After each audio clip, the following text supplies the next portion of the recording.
नमस्कार, मैं हूं समीर अब्बास। सीधा सवाल में आपका स्वागत है। कोर्ट के आदेश के बाद दिल्ली में फिलहाल झुग्गियां तब तक नहीं तोड़ी जाएंगी जब तक पुनर्वास की व्यवस्था न कर ली जाए। लेकिन दिल्ली के शकूर बस्ती में अतिक्रमण पर चले बुलडोजर पर सियासत गर्मा गई है। ठंड के मौसम में बेछत हुए लोगों से मिलने राहुल गांधी पहुंच गए और इस सब के लिए केजरी मोदी सरकार को जिम्मेदार ठहराने लगे। संसद में आम आदमी पार्टी के सांसद धरने पर बैठा है और केंद्र सरकार ने इस अभियान के लिए पिछली कांग्रेस सरकार को जिम्मेदार ठहरा दिया। ये सब कुछ हुआ आज और हमारा आज का सीधा सवाल इसी से जुड़ा हुआ है। लेकिन शुरुआत करें बहस की, उससे पहले देखिए ये पूरी रिपोर्ट।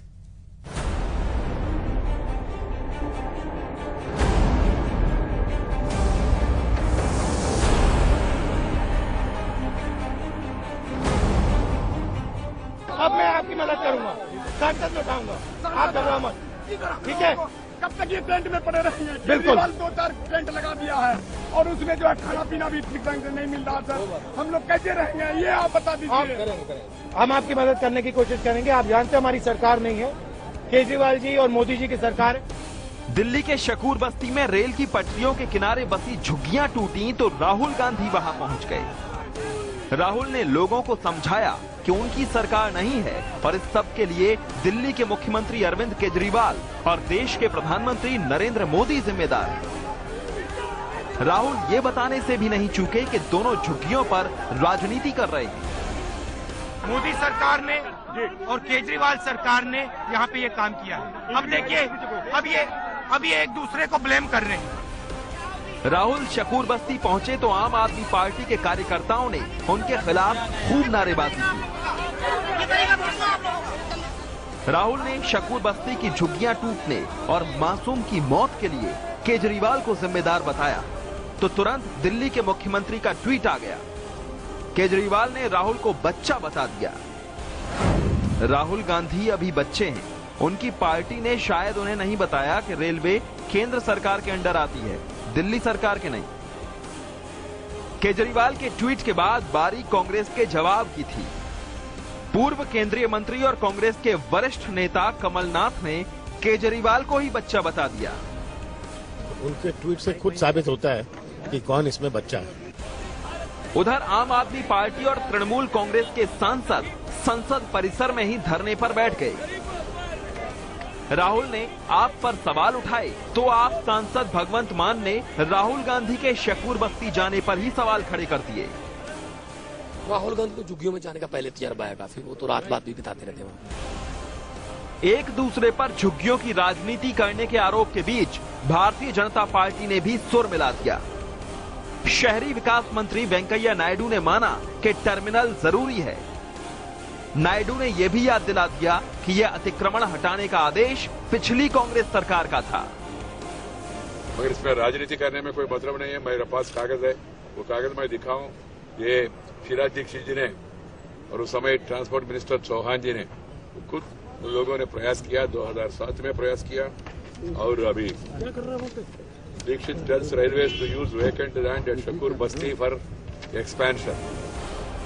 झुग्गियों का रहनुमा बनने की राजनीति के बीच मासूम की मौत पर दिल्ली पुलिस का पहला बयान आ गया। पुलिस ने दावा किया कि बच्ची की मौत तो अतिक्रमण अभियान से पहले ही हो चुकी थी, लेकिन बच्ची के परिजन ये मानने को तैयार नहीं है। डिमोलिशन एक्सरसाइज है वो करीब 12 बजे, पौने 12 के आसपास शुरू हुआ है। तो दोनों इंसिडेंट बिल्कुल अलग अलग हैं। टाइम गैप है 2-2.5 घंटे का। भगदड़ में हमारे बच्चे की मौत हुई है। ये भगदड़ नहीं होते, झुग्गियां नहीं टूटते, हमारे बच्चे नहीं मरते। इस सब के बीच शकूर बस्ती की झुग्गियों में रहने वाले राजनीति का मोहरा बनकर रह गए। नेताओं के दौरे और बयानबाजियों के बीच यहाँ के लोगों का दर्द गुस्सा बनकर निकल रहा है। ना हमारा सामान निकालने दे रहा, ना बच्चे निकालने दे रहा, जैसे भी आगे चल रहा है। ये कौन सा तरीका है? ये तो एक राजनीतिक हो गया। आज राहुल जी आगे, केजरीवाल जी आगे, हो सके भारत के प्रधानमंत्री नरेंद्र मोदी जी भी आ जाएंगे। ये तो एक राजनीतिक हो रही है, इसके अलावा क्या हो रहा है? झुग्गियों में रहने वालों के इस गुस्से और नेताओं की राजनीति के बीच सवाल ये है कि दिल्ली की झुग्गियों का रहनुमा आखिर है कौन? बड़ी बहस में आज यही है बड़ा सवाल।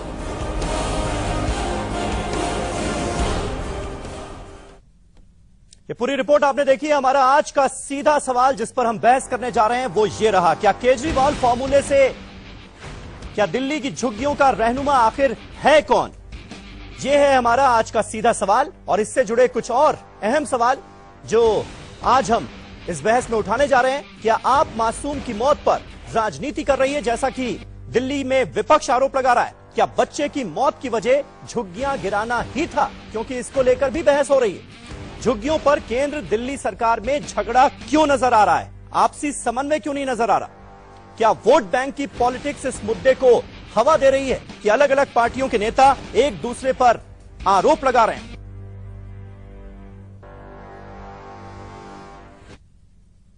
और इस बड़ी बहस की शुरुआत करते हैं। हमारे तमाम खास मेहमान हमारे साथ जुड़ चुके हैं। हमारे साथ जुड़ेंगे थोड़ी देर में जेपी अग्रवाल साहब, कांग्रेस के वरिष्ठ नेता हैं। इसके अलावा बीजेपी के राष्ट्रीय प्रवक्ता विजय सोनकर शास्त्री जी हमारे साथ जुड़ चुके हैं। डॉक्टर साहब, स्वागत है आपका।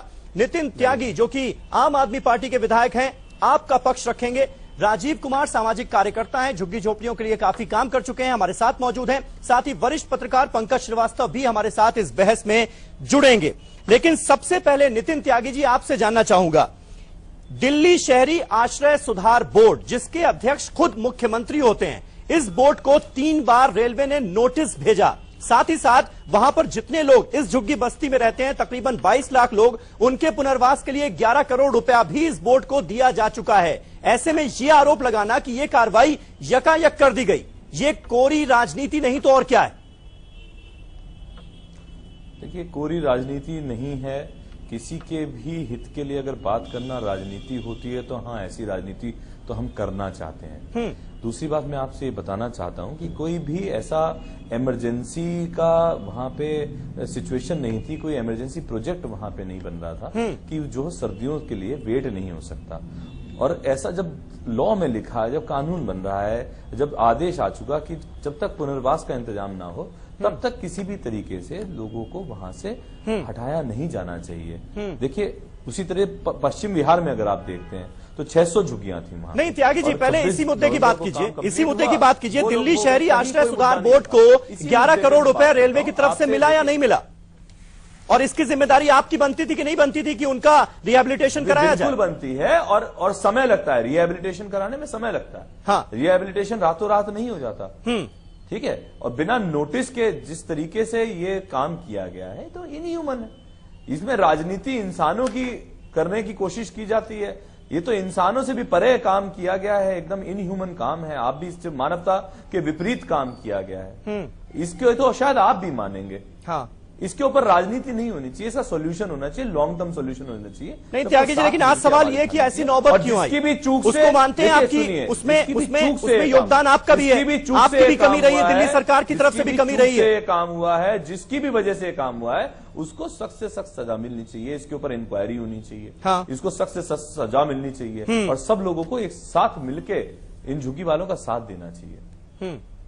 नहीं तो साथ कौन देगा? बतौर सरकार, अगर अरविंद केजरीवाल की सरकार है तो जिम्मेदारी तो आपकी भी बनती है ना। आज की तारीख में बिल्कुल जिम्मेदारी उठा रहे हैं साहब। आज की तारीख में अगर आप देखें तो हम सिर्फ बातों से वहां पे खाना पूर्ति करने की कोशिश नहीं कर रहे, कार्यकर्ता वहां पे लगे हुए हैं, उनका सबको हेल्प करने की कोशिश कर रहे हैं। वहीं पे उन लोगों के लिए टेंट लगवाए गए हैं, उन लोगों के खाने का पूरा इंतजाम किया जा रहा है, उनके सामान के लिए, उनके इलाज के लिए, सब चीजों के लिए लोग लगे हुए हैं। सरकार पूरी लगी हुई है, वहां पे मंत्री भी जा रहे हैं। डॉक्टर शास्त्री, त्यागी जी की बातों से इत्तेफाक आप रखते हैं? क्योंकि हमने जो देखा टीवी पर, कहीं ऐसा तो नहीं आप भी ये मानेंगे कि ये दिखाने की कोशिश की गई कि भाई अचानक इतनी बड़ी कार्रवाई हो गई?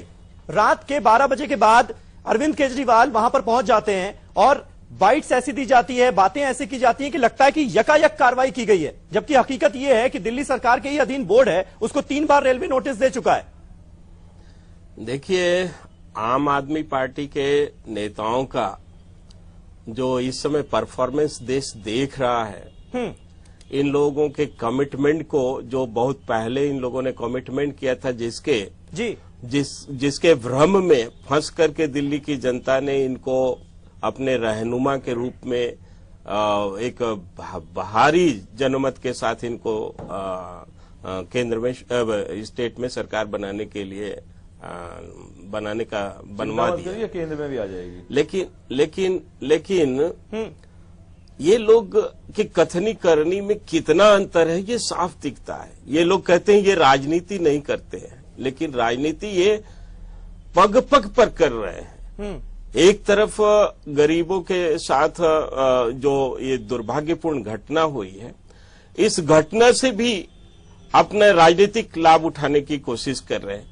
वहां चीख चीख करके लोग कह रहे हैं कि कोई सुविधा नहीं, कुछ भी नहीं है, खाने की चीजें नहीं मिल रही हैं। बावजूद इसके ये लोग कह रहे हैं कि वहां पर हमारे तरफ से ये व्यवस्था की गई, वो व्यवस्था की गई।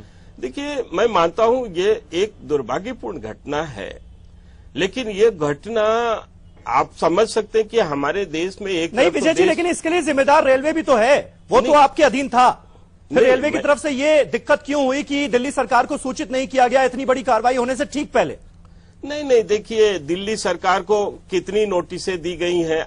आप अभी अपनी रिपोर्ट में बतला रहे थे कि ये आश्रय विकास बोर्ड को जी पैसे भी दिए गए, लेकिन वो हाथ पर हाथ रख करके ये लोग राजनीति में व्यस्त है। ये लोग तो काम तो लेकिन शास्त्री जी, मानवीयता का तकाजा तो ये भी था ना कि इतनी बड़ी जब कार्रवाई होने वाली थी, इतनी बड़ी आप लोग डिमोलिशन ड्राइव चलाने वाले थे, तो दिल्ली सरकार को कम से कम भरोसे में लेते, बताया जाता उन्हें।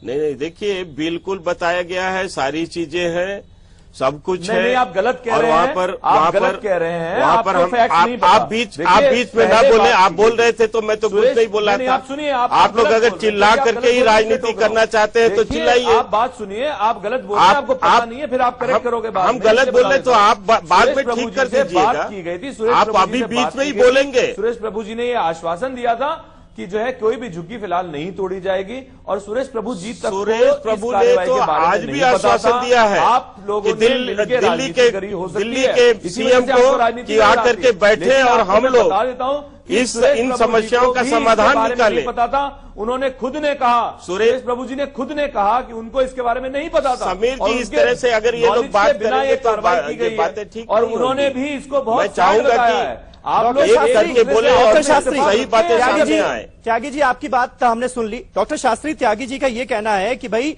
सुरेश प्रभु ने ये आश्वासन दिया था कि इस तरह की कोई डिमोलिशन ड्राइव नहीं चलाई जाएगी, उसके बाद भी ऐसा काम किया गया। क्या ये बात सही है? जिम्मेदारी लेंगे आप? और उनकी नॉलेज के बिना किया गया। हाँ, उनकी नॉलेज के बिना किया गया। अगर ठीक है त्यागी जी, सुन लिया आपकी बात, तो एक्शन होना चाहिए। सुन लिया आपकी बात। डॉक्टर शास्त्री, नहीं, त्यागी जी ज्यादा बोलने की इनको आदत है, तो बोल ले पहले, यही बोल ले पहले। आप बोलिए। आपको देश देख रहा है कि किस तरह से ये लोग अपनी गलती को छिपाने की कोशिश कर रहे हैं। बोलिए त्यागी जी, अभी और बोल लीजिए।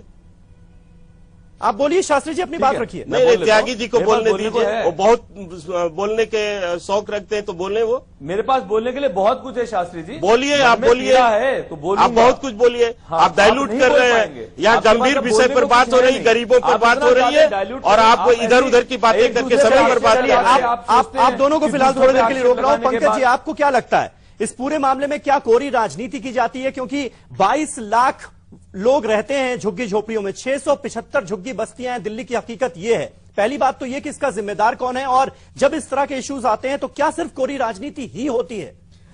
देखिए समीर, पहली बात तो यह है कि 22 लाख लोग एक दिन में पैदा नहीं हो गए, और ना इतनी झुग्गी झोपड़ियां एक दिन में बन गई हैं। जाहिर है, जो देश जिस तरह से विकास कर रहा है उसमें बहुत बड़ी आबादी उस विकास के फल से वंचित है जिसके सर पे छत नहीं है, और जिसको देने की जिम्मेदारी हमारी ही व्यवस्था की है। अब सवाल है, अगर इतनी बड़ी तादाद में लोग बाहर हैं तो राजनीति इनसे अलग होकर नहीं हो सकती है। राजनीति इनको साथ लेकर ही हो सकती है, और मुझे नहीं लगता कि राजनीति में झुग्गी झोपड़ी पर बात करने से राजनीति हो जाती है। और राजनीति अगर नहीं होती है तो ज्यादा गंभीर बात है। उनकी समस्याओं को हल करना शायद इस देश की राजनीतिक प्राथमिकताओं में सबसे आगे होना चाहिए, जो नहीं हुआ। जो कल की घटना है वो ज्यादा गंभीर है। देखिए, ये सही है कि वहां पर अतिक्रमण हो सकता है, बहुत सी बातें हो सकती है, उसके लिए कानून है कि पुनर्वास पहले हो, उसके बाद हटाया जाए। लेकिन क्या ये चीजें रेलवे को नहीं पता है? आप इस ठंड में, जबकि हाड़ कपाती ठंड है, उसमें आप लोगों को बाहर कर दें, वो सड़क पे आ जाएं, खुले आसमान के नीचे आ जाए, ये तो बिल्कुल अमानवीय है। ये मतलब ऐसा नहीं हो सकता। आप इसको कुछ दिन इंतजार कर सकते थे, थोड़ी गर्मी आ जाए। हाईकोर्ट ने भी आज यही कहा है कि ये अमानवीय रवैया है। ये अमानवीय रवैया है। ये इसमें राजनीति कोई कितना करता है नहीं करता है, लेकिन इसको तो कोई अंधा भी बता देगा कि अमानवीय हरकत हुई है और इसके लिए रेलवे सीधे जिम्मेदार है भाई। और उसके अलावा कौन किसको कब सूचना मिली नहीं मिली ये सब सेकेंडरी है। उनको सहयोग देना अब इस दिल्ली के सारे जो राजनीति के लोग हैं और समाज सेवी लोग हैं, उनका काम है कि वो लोग जो सड़क पर हैं, जो खुले आसमान के नीचे हैं, उनको मदद करें। अगर वो मनुष्य हैं, हमारे देश के नागरिक हैं। आपके हिसाब से इसका जिम्मेदार कौन है? आम आदमी पार्टी का सीधा आरोप है कि 6 महीने की मासूम बच्ची की जो मौत हुई है उसके लिए केंद्र सरकार जिम्मेदार है, रेलवे जिम्मेदार है। क्या कांग्रेस भी मानती है ये?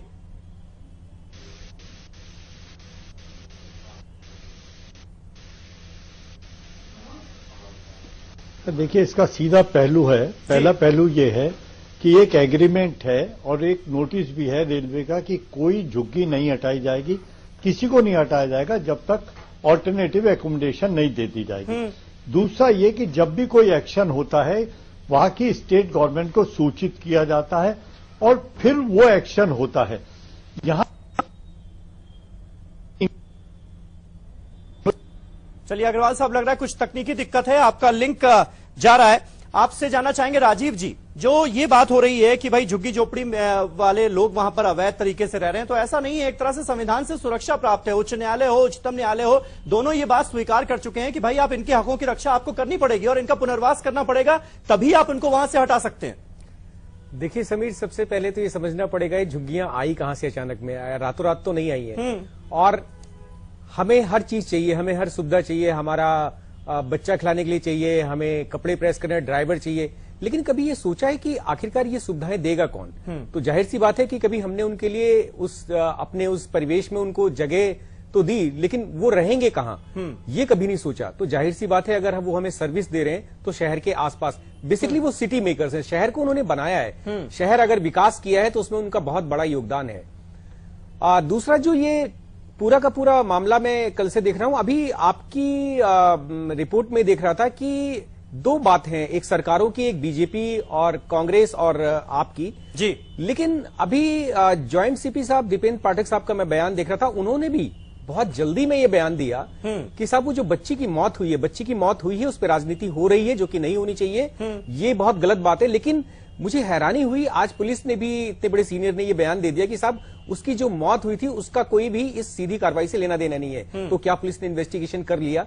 ये सारे सवाल जो अभी कल से उठ रहे हैं, जिस तरह की पूरी राजनीति गरमा रही है, ये दिखाती है कि हम सिर्फ रोटियां सेक रहे हैं और हमें एक्चुअल में जो लोग हैं जिनके जिनके सरों से हमने छत उजाड़ी है, उनके प्रॉब्लम से हमें कोई लेना देना नहीं है। डॉक्टर शास्त्री, क्या इस बारे में जल्दबाजी की गई है, अपना पल्ला झाड़ने की कोशिश की गई है? दिल्ली पुलिस का जो रवैया सामने आया है, बताया जा रहा है कि 10:30 बजे पीसीआर में कॉल रिकॉर्ड हुई, जबकि 12 बजे डिमोलिशन की कार्रवाई शुरू हुई, तो इसलिए बच्ची की मौत से हमारा कोई लेना देना नहीं है। क्या जिम्मेदारी से पल्ला झाड़ने की जल्दबाजी दिखाई है दिल्ली पुलिस ने?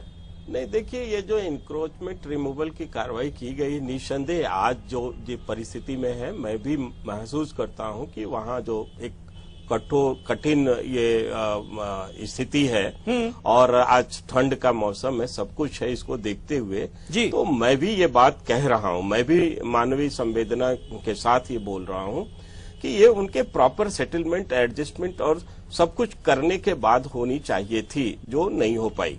लेकिन हकीकत ये भी है कि जिस प्रकार से वर्षों से ये प्रयास चल रहा था और वर्षों से कम से कम 2 सरकार तो यहाँ पर थी ही, एक तो इसके पहले कांग्रेस की सरकार थी, दूसरी आपकी सरकार है जी। ये लोगों को क्या आज एकाएक ये सब कार्रवाई कर दी गई है? क्या वर्षों से ये प्रोसेस नहीं चला था कि इनको रिमूवल करने के पहले इनका वास्तव में सेटलमेंट होनी चाहिए, बसाहट होनी चाहिए, इनकी व्यवस्था होनी चाहिए जी। लेकिन लोगों ने ध्यान नहीं दिया और यह एक तरह से लोग पल्ला झाड़ते रहे। हाँ। आज ये दुर्भाग्यपूर्ण स्थिति तक पहुंच गया मामला।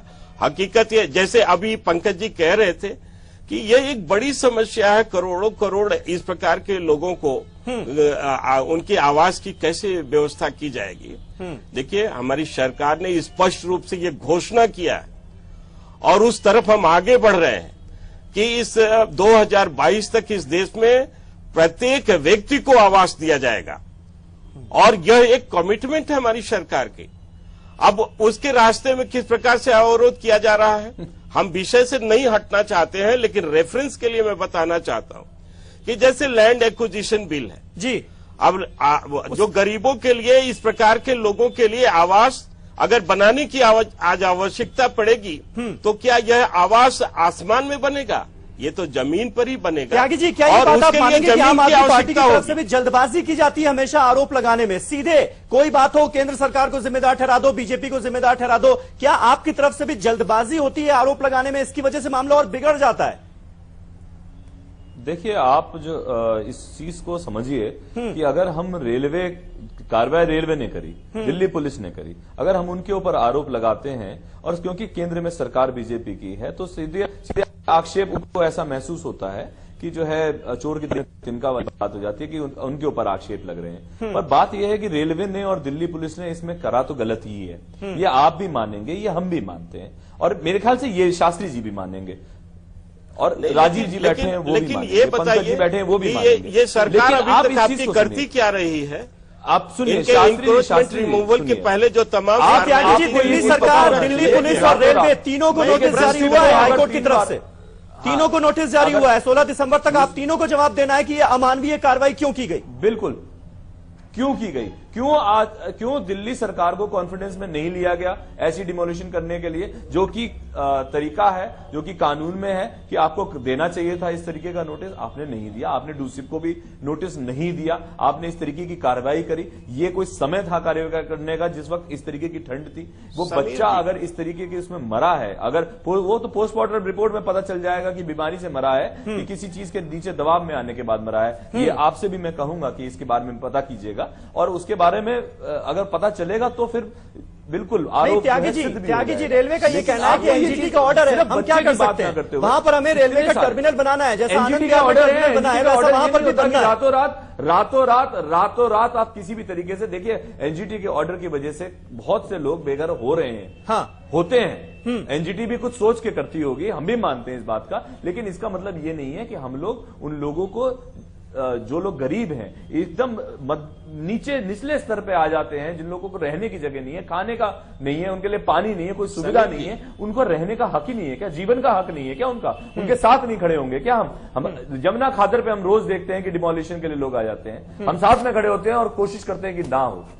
इस तरीके के ऑर्डर्स पे थोड़ा सा मैं आपके चैनल के माध्यम से कहूंगा कि सबको साथ में मिलकर इस तरीके के ऑर्डर्स के ऊपर थोड़ा सा और सोचना पड़ेगा, सोचना पड़ेगा कि आपको लगता है कि जो 11 करोड़ रुपए आश्रय बोर्ड को दिए गए, एक जिम्मेदारी दिल्ली सरकार की भी बनती है कि भाई उन लोगों को पुनर्वास किया जाता है, उसमें समय लगेगा। ऐसा तो है नहीं कि वो कमी क्या दिल्ली सरकार की तरफ से भी हुई है? देखिए समीर, ऐसी बहुत सी बातें उठेंगी और उठनी भी चाहिए, और उसमें पता लगना चाहिए कि आखिर जो पुनर्वास का मसला है वो इतना जटिल क्यों हो जाता है। क्योंकि देखिए, यहाँ का ही पुनर्वास का मसला नहीं, आप पूरे देश को उठाकर देखिए। नर्मदा के जो लोग विस्थापित हैं, जो मध्य प्रदेश, गुजरात में या उत्तराखंड में जो लोग हैं टिहरी डैम की वजह से, ये मामला हल ही नहीं हो पाता। और इनमें बड़ी तादाद ऐसी है जो महानगरों में जाते हैं, और राजीव जी ने बहुत अच्छी बात की कि महानगरों की जो चमक है उसके पीछे इनका खून और पसीना है। ये दरअसल स्वर्ग के निर्माता हैं, और मौका पाते ही हम इनको यहां से विदा कर देना चाहते हैं। ये ना हो तो दिल्ली में बिल्डिंग्स नहीं बनेगी, ये ना हो तो आपके घर में काम नहीं होगा, ये ना हो तो आपका जो प्रेस होता है वो नहीं होगा, और हम चाहते सारी सुविधाएं हैं। जो मध्यवर्ग है उसका ये दोहरा रवैया है। उस पर बहुत बड़ी टिप्पणी अभी एक किसी ने की है, जिसने साफ कहा है, फ्रांस के वो कौन है मैं नाम भूल रहा हूं, कि भारत का जो मध्यवर्ग है इस मामले में बहुत उसका दोगला कैरेक्टर है। हाँ। तो मुझे लगता है कि हमें गंभीरता से इस विषय पर सोचना चाहिए कि आखिर हम कौन सा डेवलपमेंट कर रहे हैं कि इसमें बड़ी तादाद में लोग जो गरीब हैं उनको हम मौका पाते ही उनको उनके स्थान से वंचित करते हैं, उनके घर से दूर भगाना चाहते हैं। पहले वे गांव से भगाए जाते हैं, फिर वो शहर आते हैं तो शहर में उनके रहने की व्यवस्था नहीं है। और ये डॉक्टर शास्त्री क्या मानेंगे आप, जिम्मेदारी सभी की है जिसकी वजह से आज ये हालात हो गए? नहीं, बिल्कुल मैं मानता हूं, और मैं ये भी कहना चाहता हूं, काफी देर से मैं सोच रहा था आपसे, मैं अनुरोध भी कर रहा था जी, कि ये जो घटना हुई है इसके बारे में आप सोचें कि केवल रेल मंत्रालय ने रेल विभाग ने जाकर के वहां कार्रवाई कर दी। जरा सिचुएशन को भी समझने की कोशिश किया जाए। मार्मिक घटना हुई है, लेकिन 15 साल तक कांग्रेस की सरकार थी और 1.5 साल से आपकी सरकार है वहां, और एक लंबे समय से ये समस्या है। किसी ने इस समस्या के समाधान के बारे में सोचा क्या? आज की परिस्थिति आई ही क्यों? क्या ये 1-2 दिन में आई होगी? क्या गरीबों को जिस तरह से वहां आज ये पीड़ा झेलनी पड़ रही है, क्या एकाएक ऐसा झेलना पड़ गया है क्या? आखिर में लोग सरकारें बनाने के बाद सो जाते हैं, काम नहीं करते हैं। जिस तरह से करना चाहिए, जिस तरह से गरीबों की मदद करनी चाहिए, करते नहीं। डॉक्टर शास्त्री, लेकिन ये सवाल केंद्र सरकार के लिए भी तो खड़ा होता है। आपने भी तो नहीं सोचा, इतनी बड़ी कार्रवाई करने से पहले दिल्ली सरकार को भरोसे में क्यों नहीं लिया गया? ये भी सवाल बहुत वाजिब है। लेकिन त्यागी जी, मैं आपके पास आऊंगा। समीर जी इसका उत्तर मैं देना चाहूंगा। जी, मैं आऊंगा आपके पास। डॉक्टर शास्त्री, मैं आपके पास आऊंगा। एक छोटे से ब्रेक का वक्त हो गया है, ब्रेक के बाद लौटते हैं और सीधा सवाल की इस बड़ी चर्चा को आगे बढ़ाते हैं। एक छोटा सा ब्रेक, फौरन होते हैं हाजिर।